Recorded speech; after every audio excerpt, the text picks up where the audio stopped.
Hello friend, मैं Brijesh Kumar official YouTube channel GOVT jobs for you में आज का वीडियो असिस्टेंट प्रोफेसर वैकेंसी से संबंधित है और लाइब्रेरी साइंस को छोड़कर विभिन्न विषय में असिस्टेंट प्रोफेसर के लिए आवेदन आमंत्रित किया गया है।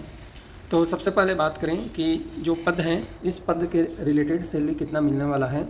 तो पे लेवल यानी अकाडमिक पे लेवल L10 का पद है और L10 के पद के अनुसार 57,700 रुपये आपको बेसिक पे हैं 7 CPC के अनुसार। अप्लीकेशन फॉर्म ऑनलाइन फिल करना है। ऑनलाइन फिल करने की अप्लीकेशन फॉर्म ऑनलाइन फिल करने की अंतिम तिथि 3/6/2025 तक आप ऑनलाइन अप्लीकेशन फॉर्म फिल कर पाएंगे। यानी यह जो नोटिफिकेशन है एम्प्लॉयमेंट न्यूज में पब्लिश होने की तिथि से 2 वीक रखना है, यानी 14 दिन। तो इस बार यह जो आएगा सैटरडे आएगा उसमें नोटिफिकेशन यह पब्लिश होगा। अब विभिन्न विषय की बात करें तो कॉमर्स में 2 पद हैं, इकोनॉमिक्स में 2 पद हैं, इंग्लिश में 1 पद है, इन्वायरमेंटल स्टडी में 2 पद हैं, हिंदी में 2 पद हैं, हिस्ट्री में 2 पद, HDFE में 1 पद है, मैथमेटिक्स में 2 पद हैं, म्यूजिक में सिंगल पद पर आवेदन आमंत्रित किया गया है। इसके अलावा फिलोसफी में 2 पद हैं, पॉलिटिकल साइंस में सिंगल पद हैं और सोशियोलॉजी में 1 पद है। यह रही विभिन्न विषय में लगभग एक अच्छी वैकेंसी है देखा जाए तो असिस्टेंट प्रोफेसर के लिए। क्वालिफिकेशन की बात करें इस पद से रिलेटेड तो मास्टर डिग्री संबंधित फील्ड में जिस फील्ड में आवेदन आमंत्रित हैं कम से कम 55% अंक होने चाहिए। इसके अलावा फॉलोइंग ग्रेडिंग सिस्टम है। फॉलोइंग ग्रेडिंग सिस्टम में आपके पास नेट क्वालिफाई होनी चाहिए या सेट या सेलेक्ट क्वालिफाई होनी चाहिए या CSIR के थ्रू जो भी नेट सेट कराई जाती है इसमें से कोई एक होना चाहिए या आपके पास PhD डिग्री हो तो भी आप अप्लाई कर सकते हैं। तो UGC गाइडलाइन के अनुसार यह क्वालिफिकेशन है। यहाँ पे जनरल टर्म्स यानी जनरल नोट्स दिया गया है जिसमें असिस्टेंट प्रोफेसर के लिए जो है एलिजिबिलिटी क्राइटेरिया में नेट कंपलसरी किया गया है। यहाँ पे आपको बता दें कि यह जो वैकेंसी है इससे रिलेटेड जनरल नोट्स दिया है। तो यहाँ पे लिखा है कि direct recruitment to be post of assistant professor college जो है merit list advertisement selection process में मेरिट लिस्ट के आधार पर आपका सिलेक्शन होगा। और यह जो वैकेंसी है यहाँ पे लिखा है डायरेक्ट रिक्रूटमेंट यानी सरकारी नौकरी के लिए।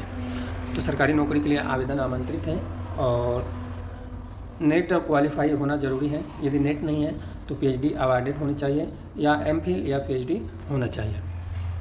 और जो भी क्वालिफिकेशन है UGC गाइडलाइन जो 2009 है उसके अनुसार होना चाहिए। तो बहुत सारी डिटेल जानकारी दिया है UGC गाइडलाइन में, बहुत सारी डिटेल जानकारियाँ भी हैं। और एप्लीकेशन फॉर्म फिल करने के लिए आपको मैं वेबसाइट सबसे पहले बता दूं कि यूनिवर्सिटी ऑफ दिल्ली में आवेदन आमंत्रित हैं। इन यूनिवर्सिटी ऑफ दिल्ली के कॉलेजेस में वेबसाइट है https://rec.uod.ac.in। इस वेबसाइट पर जाकर आपको आराम से रिक्रूटमेंट पोर्टल ओपन हो जाएगा, वहाँ से आपको एप्लीकेशन फॉर्म फिल करना है। इस वैकेंसी से रिलेटेड जो क्राइटेरिया है UGC गाइडलाइन का यह सबसे ज़्यादा महत्वपूर्ण है क्योंकि UGC जो कॉलेज हैं और कॉलेज से रिलेटेड यूनिवर्सिटी से रिलेटेड किसी प्रकार की वैकेंसी चाहे लाइब्रेरियन की हो या कोई भी हो UGC गाइडलाइन के अनुसार ही होता है। तो इसलिए UGC गाइडलाइन के अनुसार एक्सपीरियंस होना कंपलसरी है। इसमें तो नहीं, लाइब्रेरियन के लिए मैं बता रहा हूँ।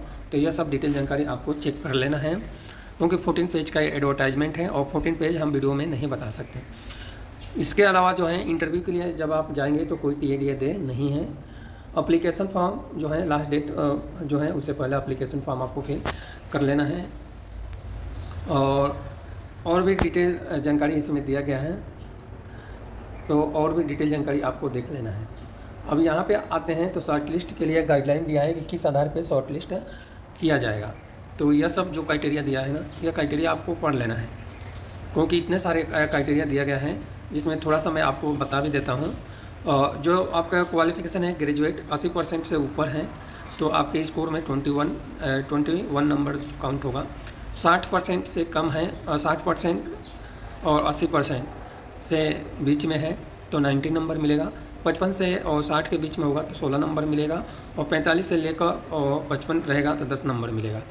इस तरह से पोस्ट ग्रेजुएट में 40 से ऊपर के लिए 25, 60 से कम के लिए भी जो है 23 और 55 से लेकर 50 के बीच में है तो 20 अंक मिलेगा। इस तरह से एमफिल का भी जो है एमफिल या एमटेक या एलएलएम या एमएड के लिए 60% से ऊपर के लिए 7 अंक है और इससे 55 से लेकर 60 के बीच में 5 अंक है। पीएचडी के लिए आपको 25 अंक मिलेगा।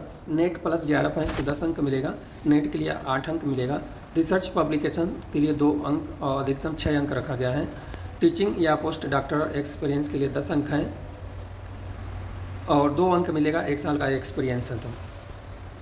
इसके अलावा इंटरनेशनल या नेशनल लेवल पे जो भी आपके पास अवार्ड है उसके लिए 3 अंक मिलेगा। स्टेट लेवल के लिए 2 अंक हैं। तो इस तरह से यह सिलेक्शन क्राइटेरिया है। इसके अलावा जो है एमफिल या एमटेक या एलएलएम या इक्विवेलेंट या पीएचडी के लिए 25 हैं। जेआरएफ नेट के लिए 10 और इनवर्ड कैटेगरी में 3 अंक हैं। अकेडमिक स्कोर के लिए 84 है। रिसर्च पब्लिकेशन का 6 हैं। टीचिंग एक्सपीरियंस के 10 हैं। इस तरह से टोटल 100 स्कोर आपका बनेगा। अब कमेटी के बारे में दिया है continuation of committee for short listing scanning. तो ये सब डिटेल जानकारी आप देख लें, आपके लिए बेटर रहेगा। और मैं वीडियो को ज़्यादा बड़ा नहीं कर रहा हूँ क्योंकि यह सब डिटेल जानकारी बताएंगे तो वीडियो बड़ा हो जाएगा और आपको पढ़ने में दिक्कत आएगा यानी देखने में। तो और मैं आपको बता दूं कि यह जो नोटिफिकेशन है व्हाट्सएप ग्रुप में सेंड किया जाएगा। अभी आप व्हाट्सएप ग्रुप से नहीं जुड़े हैं तो वीडियो के डिस्क्रिप्शन में लिंक है, आप जुड़ सकते हैं। लेकिन व्हाट्सएप ग्रुप एडमिन मोड में है और एडमिन मोड में ही रहेगा। यह जो वैकेंसी है यूनिवर्सिटी ऑफ दिल्ली के कॉलेजेस में आवेदन आमंत्रित हैं और कॉलेज का नाम है जानकी देवी मेमोरियल कॉलेज में आवेदन आमंत्रित है। एक बार रिपीट कर देता हूँ, Janki Devi memorial college university of Delhi में आवेदन आमंत्रित हैं।